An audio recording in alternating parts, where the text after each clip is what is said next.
নমস্কার বন্ধুরা, আমি নীলিমা কুকিং শো থেকে আজ বানাতে চলেছি যে গোপাল দাদার জন্য আজকে আমি করব, জন্মদিন করব। সেই হিসাবে আমি সব বানাবো। সবাই তো দিনের আলোতে করেছে, আমি এখন রাতের আধারে বানাচ্ছি।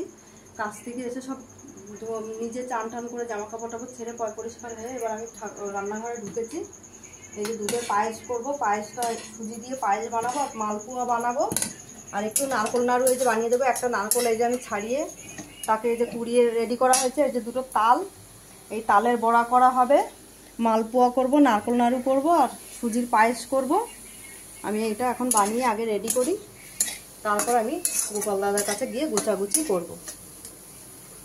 হয়ে গেছে আমার সুজির পায়েস আর নারকোল নাড়ু। মালপোয়ার ব্যাটারটা গোলা হয়ে গেছে, তালের বড়ার ব্যাটারটাও গোলা হয়ে গেছে।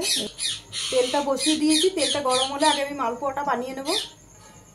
দিয়ে দিচ্ছি বন্ধুরা, এটা আমার দুধ, সুজি আর ময়দা।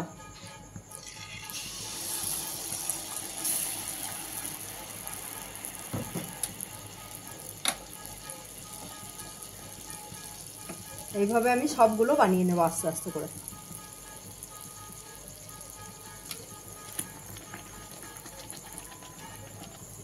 এই আমার হয়ে গেছে। এবার এক এক করে এইভাবে আমি সব ভেজে নেব।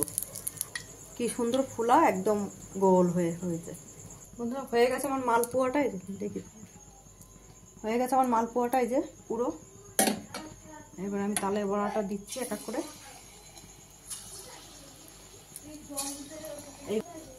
এইভাবে আমি সব বড়াটা ভেজে নেব এক এক করে। এই যে বন্ধুরা আমার বড়া ভাজা হচ্ছে, দেখুন এই যে একসঙ্গে অনেকটা করে এইভাবে আমি সব ভেজে নেব। আমাদের গুছানো রেডি। এই সব সাজিয়ে দিয়েছি গোপালকে। এবার পুজোয় বসবো আমরা। দেখুন কি সুন্দর লাগছে গোপালকে। সকলকেই দিয়েছি, কারণ আমার ঘরে তো সবাই আছে, একজনকে বাদ দিয়ে একজনকে দেওয়া যায় না, সবাইকে আমি দিয়েছি।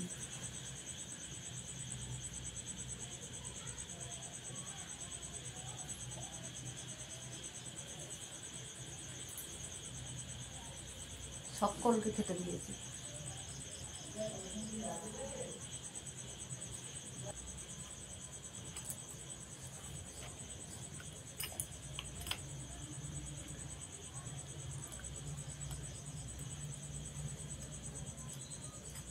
আমার কৃষ্ণ দাদা, দেখে নাও, আমি এসে তাড়াহুড়ো করে সব বানিয়ে আমি রেডি করে দিয়েছি জন্মের টাইমের আগে। হয়ে গেছে আমার।